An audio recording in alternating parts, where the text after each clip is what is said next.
పితా పుత్ర పవిత్రాత్మ నామమున ఆమెన్. ప్రభునందు మిక్కిలి ప్రియ సహోదరి సహోదరులారా, క్రైస్తవ తల్లులందరికీ కూడా ఆదర్శమూర్తి అయినటువంటి పునీత మోనికమ్మ గారి పండగ వాక్య పరిచర్యకి మేము ప్రేమతో ఆహ్వానిస్తూ ఉన్నాను.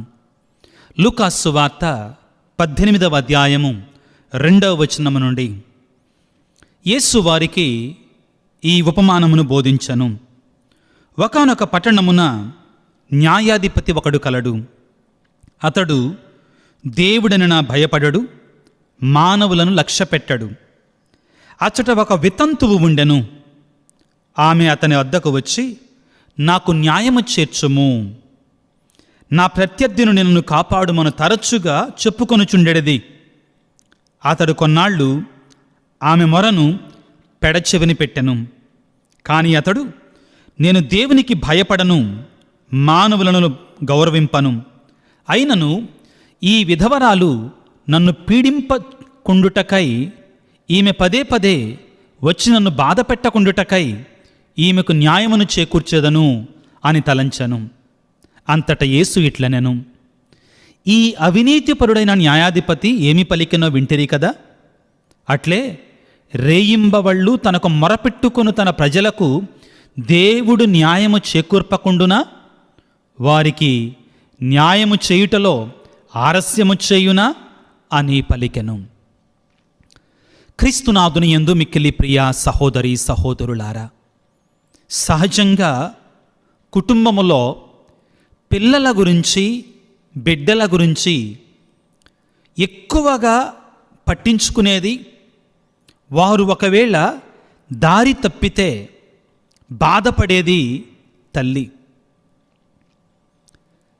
పిల్లలు దారి తప్పినప్పుడు తల్లి పడేటువంటి వేదన, ఆవేదన అనేటువంటిది వర్ణనాతీతం. చాలా సందర్భాలలో తల్లులు, ఫాదర్, నేను మా కుమారుడి కోసం, కుమార్తె కోసం ప్రార్థన చేస్తున్నాను, ఎంతగా ప్రార్థన చేసినా కానీ వాళ్ళు మారడం లేదు, ఏం చేయాలో నాకు అర్థం కావట్లేదు అనేటువంటి నిరుత్సాహం, నిర్వేదం అనేటువంటి భావాలతో వచ్చి అడుగుతూ ఉంటారు. అటువంటి వారికి ప్రియులారా, పునీత మోనికమ్మ గారు గొప్ప ఆదర్శంగా నిలబడుతూ ఉన్నారు. మనం ప్రార్థన చేస్తే, తదేకంగా ప్రార్థన చేస్తే, పట్టుదలతో ప్రార్థన చేస్తే, పట్టు విడవకుండా ప్రార్థన చేస్తే తప్పనిసరిగా మన పిల్లలని, మన కుటుంబ సభ్యులని దేవుడు మారుస్తాడు, మారు మనసు వరాన్ని ఇస్తాడు అనే దానికి గొప్ప నిదర్శనం పునీత మోనికమ్మ గారు. ప్రియులకు దేవుని బిడ్డలారా, ఎవరు ఈ పునీత మోనికమ్మ గారు అంటే, ఈవిడ 3వ శతాబ్దంలో ఆఫ్రికా దేశంలో ఒక మంచి క్రైస్తవ కుటుంబంలో జన్మించారు. కానీ ఈవిడ ఇదిగో పెట్రీషియస్ అనేటువంటి ఒక అన్యుడికి వివాహంతో ఇవ్వబడింది. అతడు దేవుడంటే అసలే నమ్మేవాడు కాదు, ఒక నాస్తికుడు. అదేవిధంగా తన వ్యాపారంలో అన్యాయాలకి, అక్రమాలకి ఎక్కువగా తావిచ్చేటువంటి వాడు. మోనికమ్మ వివాహమైన తర్వాత తన భర్త కోసం ప్రార్థన చేయటం ప్రారంభించింది. చాలామందికి తెలియని విషయం ఏంటంటే, మోనికమ్మ గారు తన కుమారుడు అగస్తీను గారి కోసం మాత్రమే ప్రార్థన చేసింది. అగస్తీను గారు మాత్రమే మారు మనసు పొందారు పునీత మోనికమ్మ గారి యొక్క ప్రార్థనా సహాయం ద్వారా అనుకుంటారండి.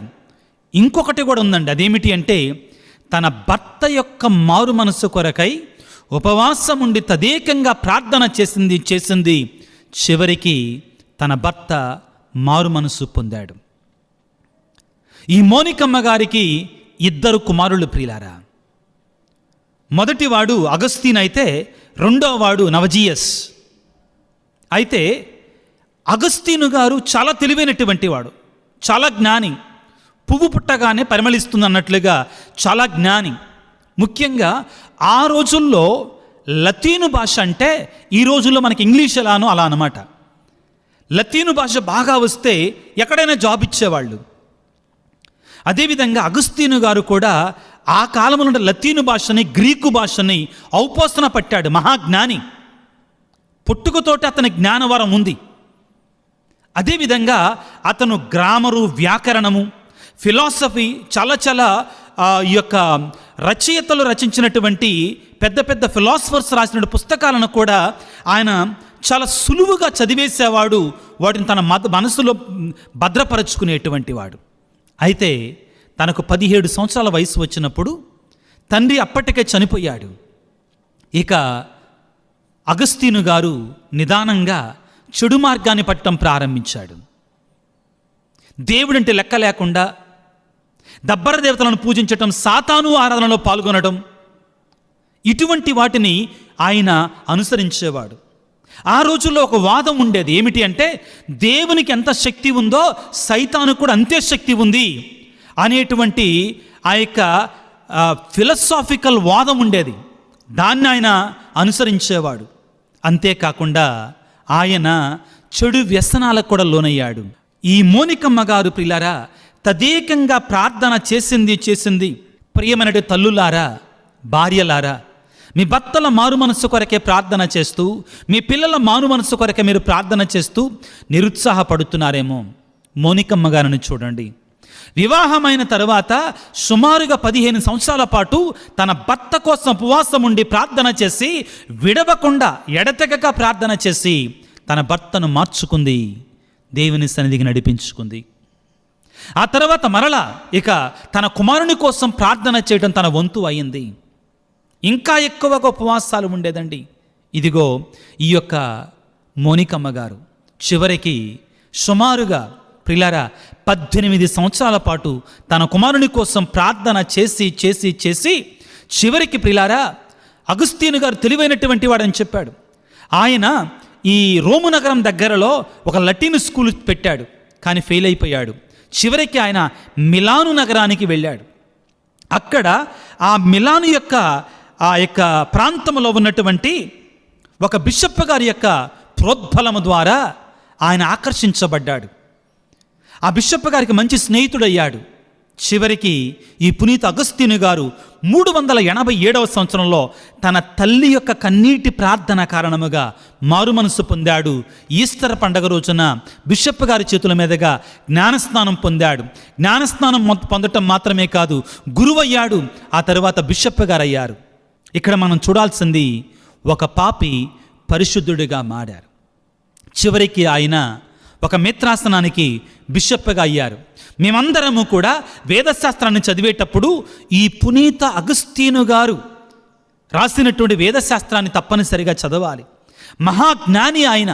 దేవునికి అతనితో ఒక ప్రణాళిక ఉంది. ఆయన మారు మనసు పొందిన తర్వాత మై కన్ఫెషన్స్ అనే పుస్తకాన్ని రాశాడు. నా పాప సంకీర్తనము అనేటువంటి ఒక పుస్తకాన్ని రాశాడు. దానిలో ఏమంటాడంటే, దేవా, నా హృదయం నీ కొరకే సృజించబడింది, నీవు లేకుండా నా హృదయానికి దాహార్తి తీరదు అని పలికాడు. My lord, my heart is restless until it finds rest in you అని రాశాడు. తనలో తెలియనటువంటి దాహం. అక్కడికి వెళ్ళాడు, ఇక్కడికి వెళ్ళాడు, విగ్రహారాధనకి వెళ్ళాడు, అదేవిధంగా చెడు క్రియలలో పాల్గొన్నాడు. చివరికి దేవునిలో అతను ప్రియులారా ఇదిగో నిజమైన శాంతిని పొందుకున్నాడు. ప్రభునందు ప్రియులారా, పునీత అగస్తీను గారు తండ్రి పెట్రీషియన్ని మార్చింది ఎవరు అంటే, ఇదిగో మోనికమ్మ గారి యొక్క తదేకమైన ప్రార్థన. మనం చదువుకుంటాం ప్రియులారా. ఏమిటి అంటే, సామెతల గ్రంథములో 31వ అధ్యాయములో 28వ వచనం ఈ విధంగా అంటుందండి. ఏమంటుందంటే, ఇదిగో ఆదర్శ గృహిణి గురించి మాట్లాడుతూ, ఆమె తనయులు ఆమెను కొనియాడుదురు, ఆమె పెనిమిటి ఆమెను మెచ్చుకొనును.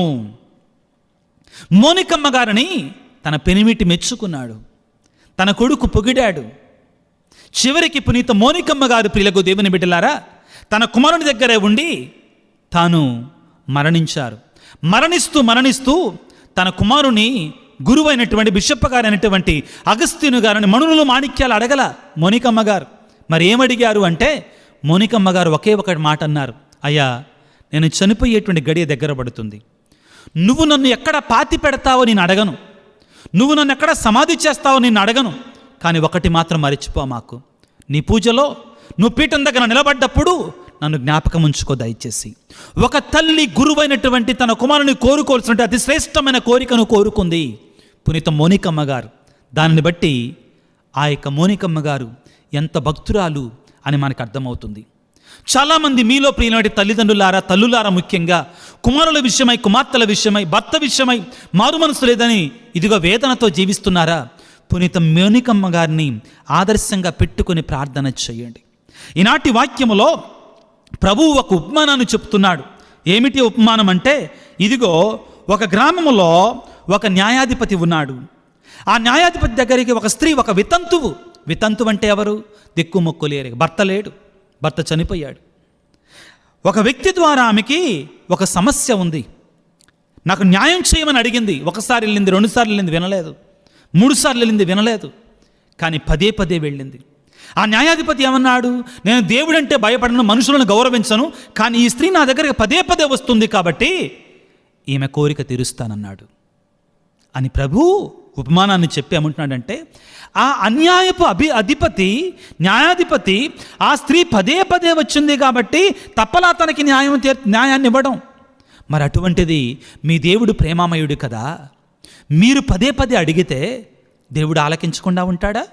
తప్పనిసరిగా ఆలకిస్తాడు అని చెప్పి మీరు కూడా దేవుని వద్ద తదేకంగా పట్టు విడవకుండా ప్రార్థన చేస్తే మీ దేవుడు మీ మొరని ఆలకిస్తాడు అని చెప్తున్నాడు.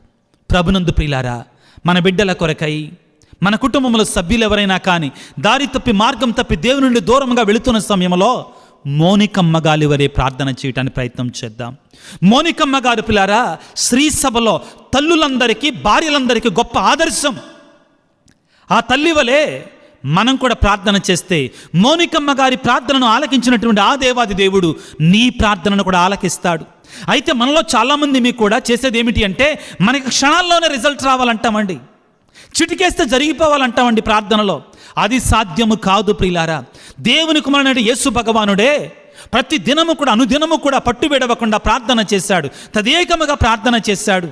మోనికమ్మ గారి వలె మనము కూడా తదేకంగా మళ్ళా దేవుని సన్నిధికి వెళ్ళి కన్నీటితో జోగాడి ప్రార్థన చేస్తే దేవుడు మన ప్రార్థనకి సమాధానాన్నిస్తాడు, తప్పనిసరిగా సమాధానాన్నిస్తాడు.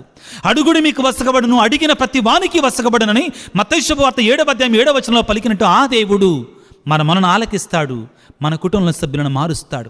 ప్రియులారా, ఈ సత్యాన్ని గుర్తుపెట్టుకోండి. ఏమిటి అంటే, మన కొరకై మనం ప్రార్థన చేసినప్పుడు ఒకవేళ దేవుడు మన ప్రార్థనను ఆలకించకపోయినా కానీ మన కుటుంబ సభ్యుల కొరకే మనం ప్రార్థన చేసినప్పుడు, పరుల కొరకే మనం ప్రార్థన చేసినప్పుడు దేవుడు తప్పనిసరిగా మన ప్రార్థనను ఆలకిస్తాడు.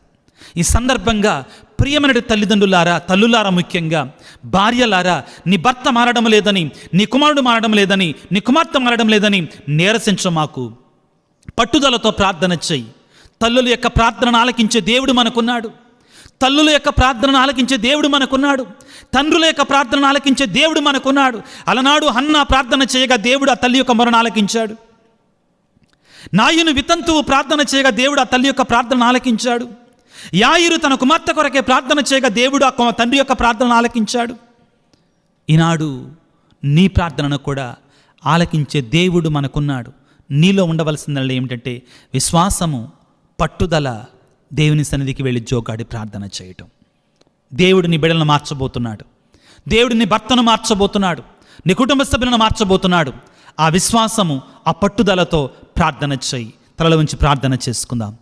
సర్వశక్తిమంతుడా, సర్వోన్నతుడా, ప్రేమామయుడా, పునీత మోనికమ్మ గారి యొక్క పండగను కొనియాడుతూ ఈనాడు తల్లులందరి కొరకై, భార్యలందరి కొరకై ప్రార్థన చేస్తూ ఉన్నాం.